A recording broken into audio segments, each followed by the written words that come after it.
Tinder. Donc, première question, introduisez-vous. Nom, prénom, pourquoi vous avez utilisé Tinder et votre âge. Plus proche, parlez plus fort et soyez plus proche. C'est pas nécessaire, juste comme ça, c'est bon. Ok. Soyez normal. Parlez sur moi. Moi, c'est Alexandrine. J'ai 22 ans. Et j'ai utilisé Tinder il y a 1 an pour la première fois. D'abord par curiosité et puis parce que je me suis rendu compte que c'était chouette de rencontrer des gens inconnus. Et c'était un peu à chaque fois une aventure. Et qu'est-ce que tu fais? Quoi? Qu'est-ce que tu fais dans la vie? Ah, dans la vie, je suis étudiante en médecine. Toi? Alors, moi, Parle j'ai jamais plus eu fort. besoin d'utiliser ça par rapport à le fait de rencontrer des gens et des gens différents. Je pense que j'ai toujours fait ça. Et alors, je suis très déconnecté du système informatique virtuel. Et un jour, j'ai un ami à Stockholm. Je suis allé à Stockholm et il m'a montré ça. Puis j'ai dit, je vais l'utiliser parce qu'en Suède, les gens ils sont un peu plus froids. Et voilà, j'ai essayé et puis je me suis dit que c'était bizarre. Et comme il est resté connecté, quand je suis arrivé ici, j'ai utilisé. Et c'est un peu l'hasard, mais je ne suis pas sûr, je ne sais pas très bien pourquoi j'utilise. Quel est ton âge? 35. Et ton métier? C'est difficile. J'ai fait de la musique, de la cuisine, du massage. En fait, je ne suis pas une personne très classique par rapport à la norme. Je ne sais pas s'il y a des gens qui sont dans la norme en fait. Peut-être je me rends compte que les gens ne sont pas trop dans la norme. Mais les questions, des fois, c'est difficile de répondre aux questions. Plusieurs métiers. C'est bon. Quelle est l'histoire la plus drôle pour toi de tous les gens que tu rencontrais virtuellement ou en personne? Quel était le plus mémorable et le plus drôle?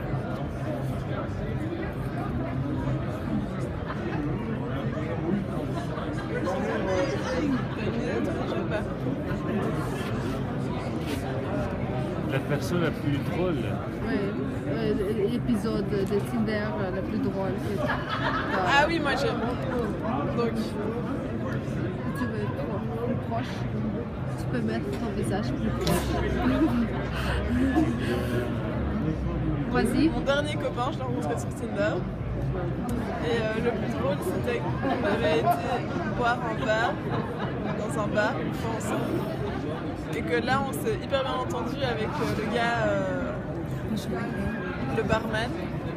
Et le barman est venu boire un café avec nous en terrasse pour dire et comment ça va et tout. Alors on a un peu papoté. Et puis je lui ai demandé où est-ce qu'il avait déjà travaillé avant. Et là il me répond j'ai déjà travaillé dans tel bar, il me donne le nom d'un bar. Et je me rends compte que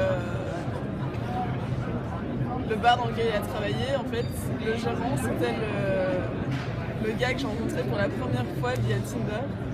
Donc j'étais dans une situation hyper bizarre où j'étais en train de boire un verre avec mon copain.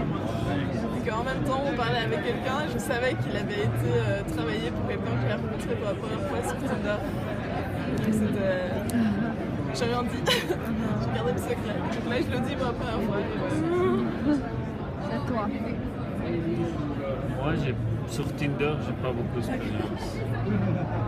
Ni mauvaise? Mauvaise non plus?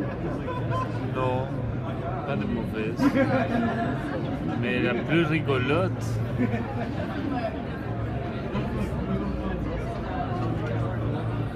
j'ai pas. Est-ce que tu as une ligne approche que tu utilises pour draguer les filles sur Tinder? Je n'utilise pas, j'ai juste rencontré avec ces filles. Je suis un À quoi?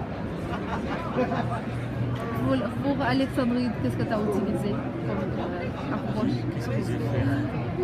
En fait, je crois que pour moi, la séduction, c'est pas une technique. Hein? C'est quoi alors? C'est d'être, avoir envie de... En fait, c'est ce qu'on fait tous les jours dans la rue, quand tu voyages. Tu vois, quand tu es quelque part et tu ne sais pas pourquoi tu es là, ou tu as décidé d'être là sans savoir pourquoi, tu es toi-même, quoi. Et quand tu es toi-même, tu rencontres des gens. Parce que tu ne joues peut-être pas le jeu des savoirs, sinon tu es des bons, des n'importe quoi. C'est quoi la différence entre ça et la séduction? La séduction, il y a différentes sortes de séduction. Il y a la séduction un peu réfléchie, parce qu'il y a des gens qui sont très intelligents émotionnellement et savent bien jouer avec ça. Mais tu peux aussi être toi-même. Ça marche ou ça ne marche pas. Et puis quand tu manques de confiance, tu es toi-même avec un manque de confiance, et tu ne manques pas de confiance. Tu es sûr que tu vas rencontrer, c'est comme la religion. Quand tu crois, ça marche. La religion, la vie, tu vois, en fait, la relation humaine, c'est la base de la religion, de l'amour, de la richesse de l'humanité, c'est le rencontre. Et le rencontre, c'est sans jugement, c'est un rencontre qui n'a jamais de fin. Il y a toujours une possibilité. Après, c'est dangereux parce que c'est très fragile. Toutes les relations humaines ont été fragiles, mais on les a fragilisées plus vite, parce que tout va plus vite. Alors on sait très vite que ça ne marche pas ou ça marche. Et quand ça marche, on a tellement de possibilités qu'on a du mal à choisir plus qu'avant. Alors là, je ne sais plus où on est. On est dans une phase où on se rencontre. En fait, on a le vertige, même quand on a quelque chose de bien pour nous. Oui, mais moi je remercie la vie parce que je suis toujours. C'est peut-être une phrase un peu typique, hein, mais moi je m'en fous. Parce que je remercie quand même la vie. Et ça, c'est par rapport à la religion que les êtres humains ont perdu, tu vois, la croyance de savoir que finalement, malgré ou bien pour tout ce qui se passe,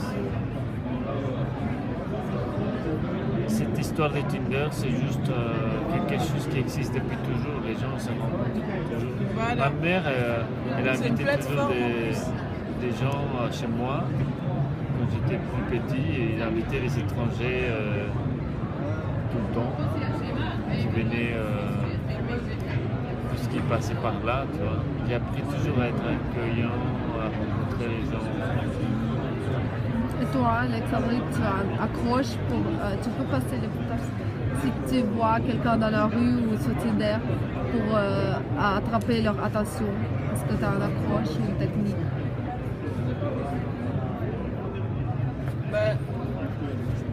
Je pense que je joue avec le regard, déjà. Après, ça peut rentrer dans un truc aussi spirituel que lui, mais de base, non, c'est regarder. Dans la vie, mais si c'est virtuellement un accroche dans une phrase. Virtuellement, déjà là, tu choisis la photo que tu mets. En mettant telle ou telle photo, tu sais que tu mets tel ou tel trait de caractère en avant. Moi, je sais que j'ai mis vachement le regard et le sourire. Et que. Ouais. Est-ce que tu utilises d'autres sites pour les rencontres ou juste Tinder? Bon, avant. J'en ai essayé d'autres, mais non.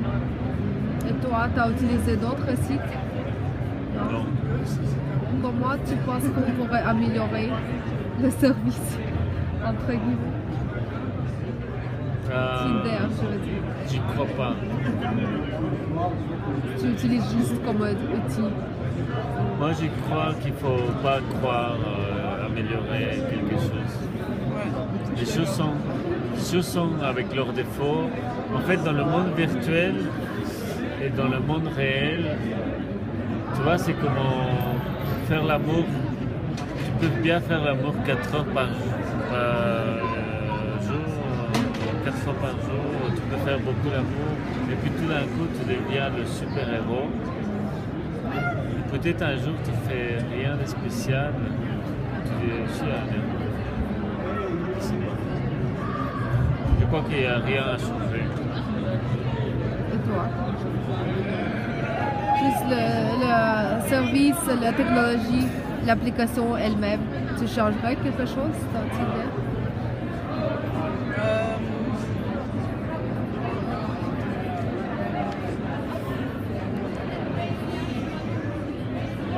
Mais si je voulais changer quelque chose, ce serait espérer qu'il y ait quelque chose de plus positif que la vie réelle qui en ressorte que s'il y a déjà des proposés par l'application. Et en fait, je pense que l'application est fidèle à elle-même, suffisamment superficielle pour se rappeler que ça reste virtuel et pas la vie réelle, et que donc au final c'est quand même honnête. Parce qu'essayer de la changer pour que ça devienne complètement en accord avec la réalité, c'est impossible. Et je pense que c'est ça qu'ils essayeraient de faire s'ils voulaient changer l'application. En fait, je pense que comme ça, elle est bien. Et est-ce que c'est bizarre d'être en couple quand tu sais qu'il y a tellement d'applications que tu peux utiliser à n'importe quel moment? Est-ce que ça te rend un peu paranoïaque? C'est quelque chose que tu acceptes? En fait, ça dépend de la durée depuis laquelle tu utilises l'application. Parce qu'au début, pas du tout. Tu es dans une capitale à Bruxelles, tu te dis je suis quand même anonyme ici. Et plus le temps passe, plus tu te rends compte qu'en fait, il y a des liens, malgré tout, qui peuvent se faire à travers les applications sans avoir parlé à personne. Donc là, ça devient un peu plus perturbant. Tu es comme moi. Non, Là, là, ça devient un peu plus perturbant, mais non. Enfin, en tout cas, avec ma personnalité, ça ne me rend pas du tout paranoïaque. C'est comme ça. Moi, en tout cas, je crois que par rapport à la vision d'une femme et d'un homme sur ce genre d'application est complètement différente. Peut-être que je me trompe, sûrement. Tu vas devoir dire des choses. Mais j'ai l'impression quand même que c'est très superficiel. Oui. Par exemple, maintenant, tu es en couple. Est-ce que ça te rend paranoïaque qu'à un moment donné, Alex peut revenir sur Tinder? Ou elle peut, je sais pas. Non, parce que moi, je ne suis pas dans une relation tellement classique. Et par rapport à... Je suis déjà plus, en fait. Non, c'est un cas spécial. Moi, je ne suis pas dans le même cas que quelqu'un qui vit deux relations en même temps. Ok, dernière question. Est-ce que tu as utilisé Tinder aux autres pays à part de la Belgique? Si, c'est à cause de ça que j'ai commencé. Parce que j'ai été en Suède et j'avais pas beaucoup d'amis. J'avais un ami qui j'avais... je suis allé pour jouer avec lui. Et lui, il m'a dit de l'utiliser parce qu'un soir, je m'ennuyais. Je ne connaissais pas. Ça marchait bien. C'était quoi la différence entre la Belgique et la Suède, par exemple, au niveau de l'interaction? Les femmes, elles sont beaucoup plus directes. En Suède? Ouais. Tu peux donner un exemple? En Lituanie aussi. J'étais en Lituanie plusieurs fois. Ben, elles sont... Ici, je pense qu'il y a culturellement, il y a quand même beaucoup plus de manières. Mais en même temps, c'est juste des façons. Dans le fond, tout le monde veut la même chose, hein, être respecté, avoir un moment avec quelqu'un, je sais pas. Moi, je crois pas. En réalité, c'était un hasard. Toutes les fois où j'ai pu rencontrer des gens, je l'ai fait sans but sexuel. Pour moi, c'était jamais un but sexuel. Quoi? J'ai jamais vraiment cherché ça. Parce que pour moi, c'était une façon de me rassurer dès que parce que moi j'y crois pas, je ne croyais pas. J'ai pas besoin en fait